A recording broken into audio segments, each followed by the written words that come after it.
Hi, my name's Mark, and this is the love of my life, Aja. After retiring from the Army in 2018, my family and I moved from the States to my wife's hometown of Szczecin, Poland. She followed me around for 18 years, so now it's only fair that I do the same for her. She runs a Polish cooking food channel and blog, and I lift the heavy things. Once in a while, she shuts down the kitchen, and we explore Poland together to find as much good food as we can. Welcome to Kitchens Closed. Hello my hungry friends, it's Friday and Kitchen's Closed. Today on Kitchens Closed, we give Aja a makeover. Today, on Kitchens Closed, I'm taking you someplace that I've wanted to take you guys ever since we started doing Kitchens Closed, but the weather's been too crappy. Today I'm taking you someplace that I think is one of the most beautiful parts of Szczecin, and it deserves to be seen by people around the world.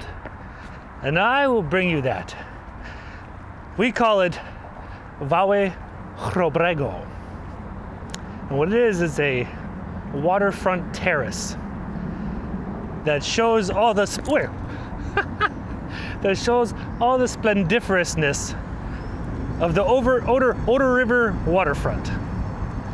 So sit back, relax, and let me show you Wały Chrobrego. So I know a lot of you are probably saying, where's Anna?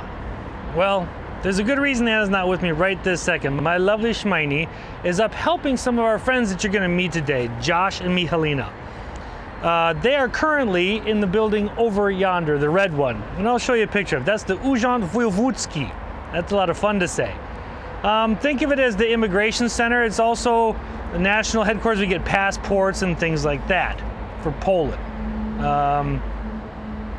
Now they're in there getting an interview because he is an Australian and she is a Polka from Szczecin, just like my lovely wife. It was a cool way I met Josh and Michalina, and we'll have them tell you about it later on. So they're over there, and my wife is translating for them in their interview for him to get his permanent residency. Something I'm gonna have to do very shortly, I guess. I don't know, they wanna make sure that I guess we're just coming to Poland for the right reasons, which is a good thing to do. So while they're in there, I thought I'd show you Wały Chrobrego. The building right behind us is the National Museum. It has a lot of the historical artifacts from the surrounding area of Szczecin, going all the way back to the 12th century, 13th century, 14th century. They even have parts of shipwrecks from the Oder River here that date back to the 15th, 16th century. It's amazing. I'm gonna show you some other parts of it too, but I was really excited to show you guys Wały Chrobrego. So I hope it comes out in the cameras like it should. Okay, now after Wały Chrobrego and after we pick up Josh and Michalina and Aja, we're gonna go to breakfast at a Lokalna is called, I think. I think it opened during the pandemic. We've never been there before, but we've heard good things. So come along.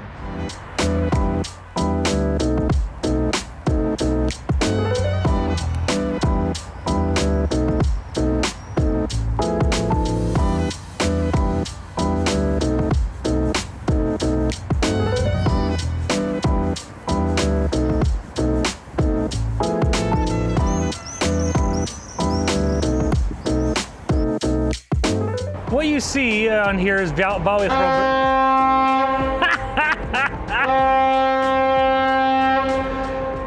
So this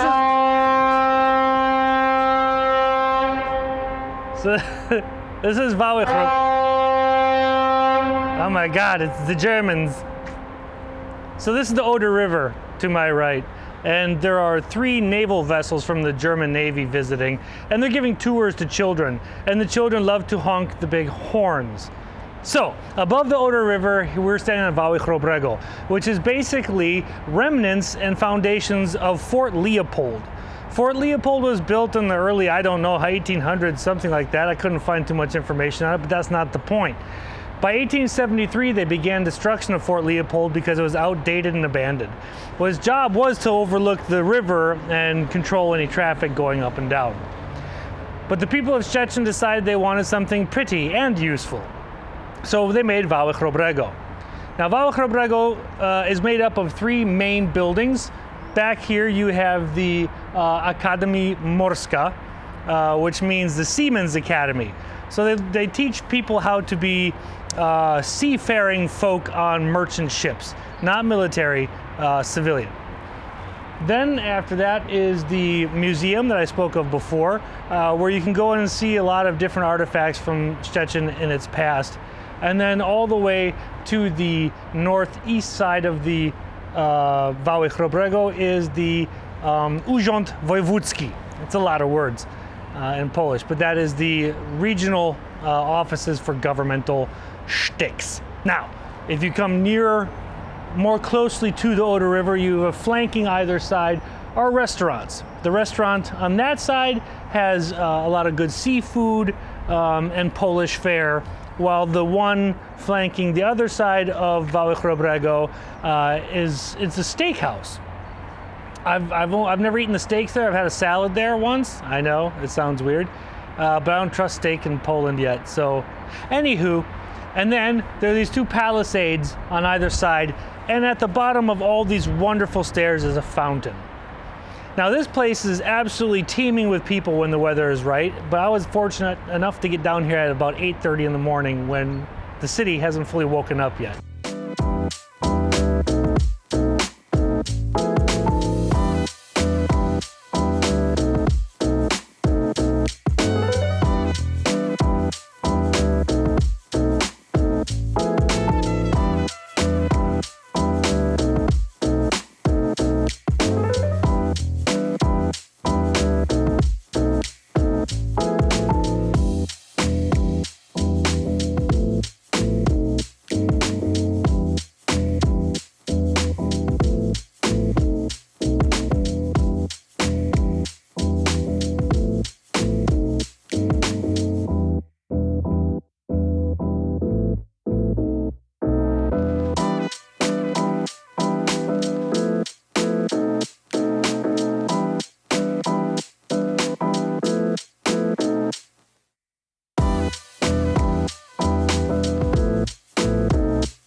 I honestly hope you enjoyed our little trip together, just me and you, some alone time to Wały Chrobrego.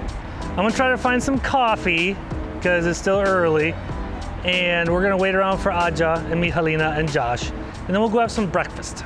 I love breakfast. I hope they have good food. We are at a brand new open in pandemia restaurant called Lokalna with our friends Josh and Michalina. Josh is Australian, Michalina is from Szczecin, and we met them when we moved here to Szczecin. How did we meet? To become a resident in Poland, you have to get an appointment at the Urząd Wojewódzki. To get an appointment at the Urząd Wojewódzki, you have to get up at 5 o'clock in the morning, let's say. It was something like that, and 4:30. line up outside the doors before they open, hours before the doors open, with about 50 Ukrainians who also want visas. And then the doors open, and there's a big fight to get to the ticket machines, to get a ticket, to get an appointment. Because the doors don't open till 8.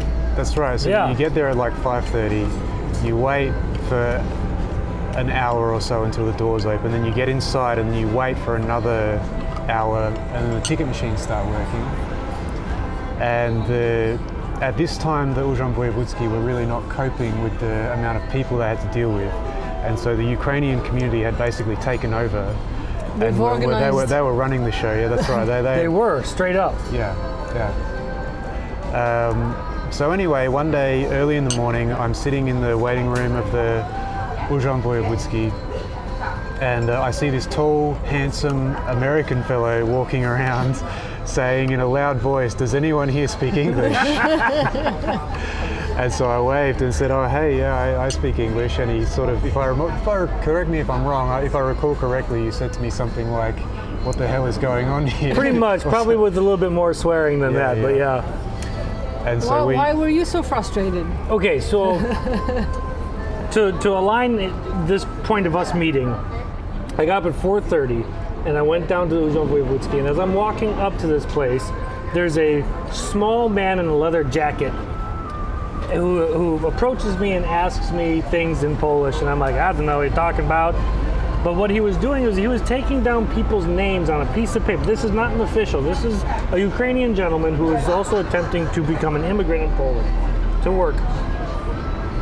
So he's writing down people's names in order to put some sort of system in place, because they only authorize, like, say 30 appointments a day. Well, you got to get, otherwise it's a brawl. So they wrote down my name. I was like number 27 for the day or something like that. And then I'm sitting on the stairs being miserable and cranky. And then this handsome ginger man walks in, speaks Polish very, very well to this Ukrainian gentleman, but I could hear an accent in his Polish. And I'm like, that guy's a foreigner just like me. English-speaking foreigner. So later on, we all bum rush the ticket line. This Ukrainian gentleman stands there, pushes the button over and over to get the tickets, and then hands them out to the people who he wrote down the names. Well, at that point, I have no idea what I'm supposed to do, and there's no government official saying, "All right, next, this is what happens." There's nothing. And so that's when I stood up and said, "Does anybody speak English? Because I have no effing clue what the hell to do next." Yeah, and we were in exactly the same boat at that time. We were there for the same reason, in the same situation, and it was just chaos, basically. It was. So how long did it take you to get your citizenship? First level is Temporary. Yeah, let's talk residency. about the different levels of residency. So we arrived in Poland in July 2018, and I got my temporary residency in December. So what's 6 that? months? 6 months, more or less 6 months. Yeah, that's right. And we had actually asked the officials, the Urząd Wojewódzki, we had asked them to speed up the process, because during that time I couldn't work. So we were just kind of sitting around taking an extended holiday in Poland while I was waiting to get my temporary residency, but I wanted to be able to work in Poland. So I think 6 months was actually a fairly short time, because in your case it took A lot longer than 6 months. Yeah. A lot longer. I think it took us not until March or April or so the following year. Yeah, so that was, what, July? I think When we went 7 in? or 8 months. Yeah, so it took 8 months or so to get my karta pobytu. Yeah, so for people who are thinking about coming to Poland unmarried, do we know what the rules are? It depends. It depends why you're coming here. Obviously, if you've got work lined up, then that's one thing, and your employer will I think you presumably can deal go with through that an stuff. employer, yeah. Yeah, that's right. But for someone coming here like solo, just wanting to move here, I imagine it would be very difficult to do that, especially because at the government office, at the Urząd Wojewódzki, they don't really deal with foreign languages. No, they don't. No, they expect you to come speaking the language, or they don't care. Which I can kind of see I can kind of see that, but it makes it difficult in Europe when you have so many nations and you're in the EU. I would think there would be a common language present in there for that kind of thing to happen. But I don't know. Maybe I'm dumb. So first you apply for your karta pobytu, which is the residency card, and you get it with limitations as far as time goes. So your first one was for 2 years. That's right. And then after 2 years, you're eligible to apply for your permanent residency, which this is what we were doing in Urząd Wojewódzki today. Josh was getting interviewed, and then Michalina was getting interviewed separately for the government to make sure they are a legitimate marriage and that they aren't just doing this to break into the country of Poland and take it over. Get that 500 plus, man. They Get basically that 500. They basically sat me down and said, "Are you really married? Really?" But really? What did they ask you, Michalina? As far as I can tell, the Urząd Wojewódzki lady was asking me the same questions because for some of the answers she was telling me what Josh told her. There was an answer about sharing household duties, and I told her about who's doing laundry, dishes, cleaning and cooking, but she also said, oh, Josh also said that you are sharing the shopping, that you usually go together, and I said, yes, that's correct. So in-depth, hard-hitting reporting. Yeah, so they don't really want to get you, they just, it's No, kind it's of check the definitely, box. it's not like a gotcha situation. Yeah. You know, they treated us very nicely. They just need to, as you said, they just need to tick that box to say, yes, they really are married and they're not just, as you said, trying to get the government handouts or whatever it is, that whatever reason it is they think people want to come here. Yeah. So where did you two meet then? We met in Australia. I was 24 when I left Poland to move to Australia, and then spent 8 years there. Came back to Poland in 2018, and we've met not long after I moved to Australia in a little tourist town called Airlie Beach, right next to a Great Barrier Reef in Queensland. I want to go there. It is a very nice place for holidays. Definitely recommend. But not for living? Because it's very small and very touristy, you just run out of things to do there. The climate is still excellent if you like hot weather. Apart from the occasional cyclone. But we wanted something a little bit bigger. That's why A after little bit more dark and gray and rainy. that's why after 3 years in Airlie Beach, we moved to Adelaide in South Australia. And that's your home? That's pretty much where I'm from. Yeah. That's where my family are and where I've spent most of my life. Growing up and Exactly. school, high school, college, everything there? In that part of the world, yeah. So I grew up in a town called Murray Bridge, which is about 75 kilometres from Adelaide, but then lived most of my life in the city. And what was the decision to move to Poland? What made that? Who drove it, and who was drug here, and who was leading the charge? Well, because people often assume that as you say, that Michalina dragged me here. Right. You know, like you're such a good husband for being willing to move to this. You know, I don't know if people think it's a third world country or something, but actually, You're moving to Poland? Exactly, Why? like literally, exactly in that exact tone of voice. Yeah. Mostly from Polish people, actually. Yes, that's where I get it from too. But no, because we talked about it for a while before we made the jump to actually come here. But we were both keen to come. Well, I was definitely keen to move here, having lived in Australia basically my whole life. I was definitely keen to have the experience of living in a foreign country and being able to learn the language and all that kind of thing. So it was as far as I'm concerned, it was a great opportunity. What was your knowledge of Poland before you met Michalina? Well, I'm an English teacher. I've been an English teacher for a long time now, and I had Polish students prior to meeting Michalina. So it wasn't my first contact with Poland, but I would say in general, Australian people don't know a lot about Poland.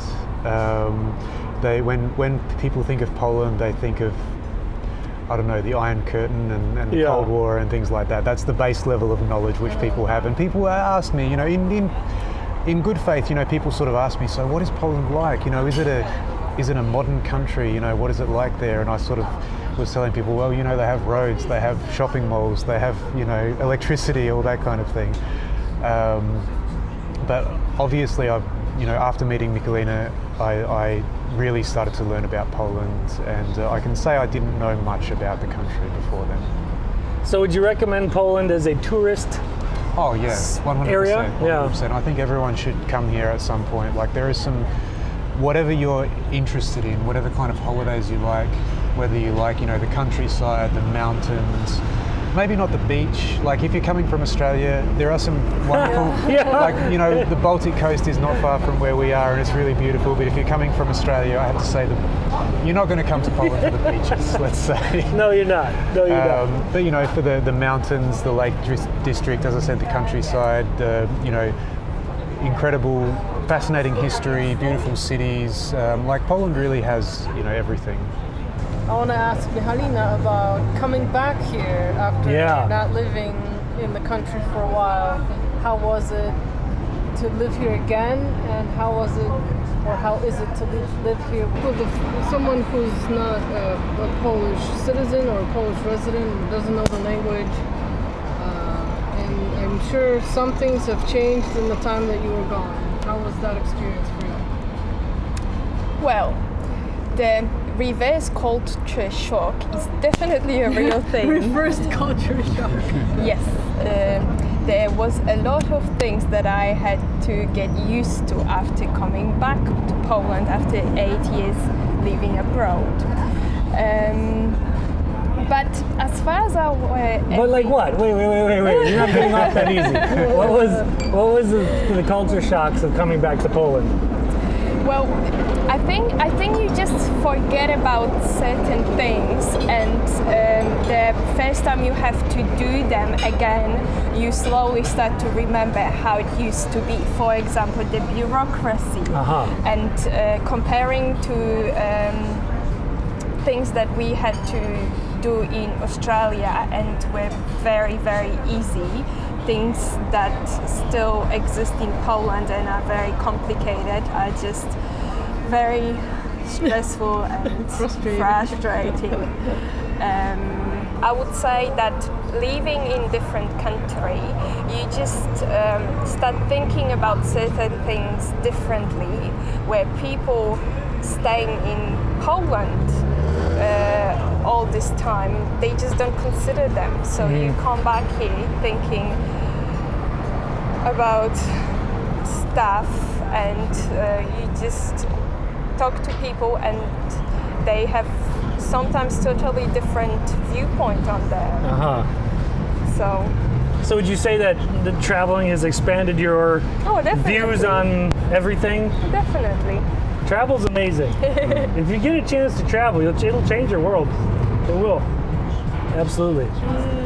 So, any tips from you two on getting your karta pobytu, your temporary residency. Your residency settled? Well, my only words of wisdom. My only words of wisdom are number one: if you're gonna move to Poland and you're a foreigner like we are, have beautiful women who speak perfect English that can help you do it.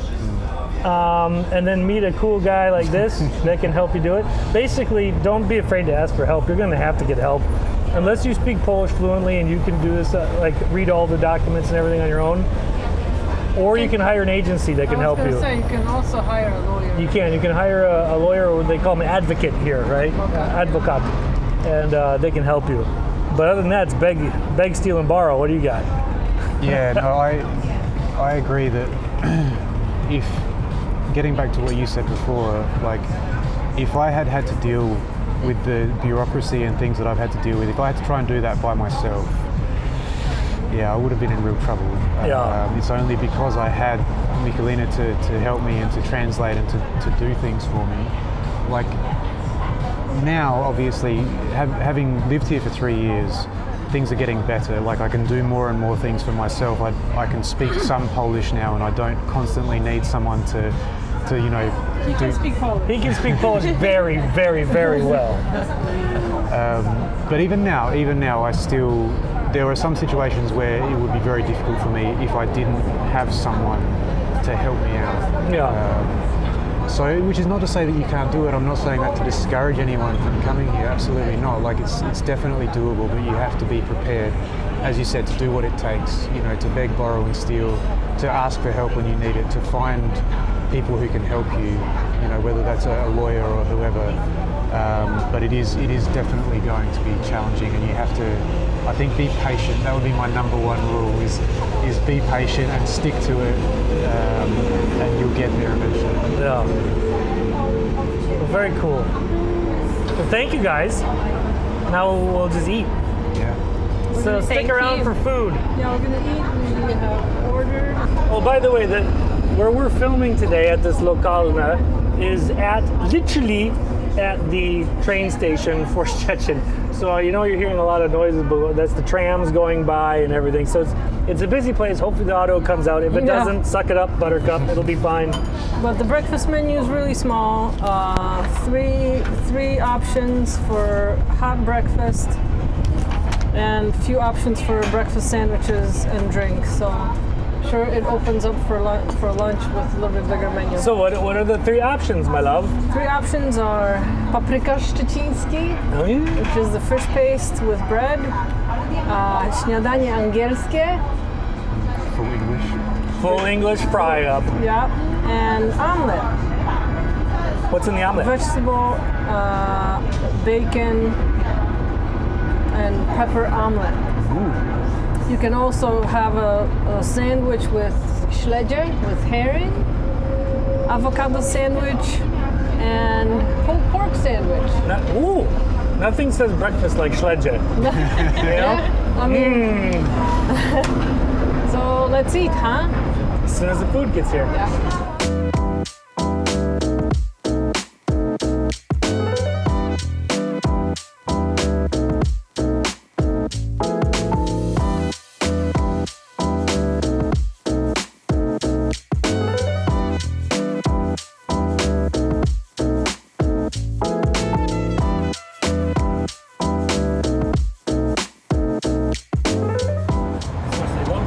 So this is a traditional English fry up for breakfast. You have what? We have 2 sausages, we have bacon, beans, like baked beans, scrambled eggs, a fried tomato, some grzyby or mushrooms, and this toast. So that's what is on an English fry up if you didn't know.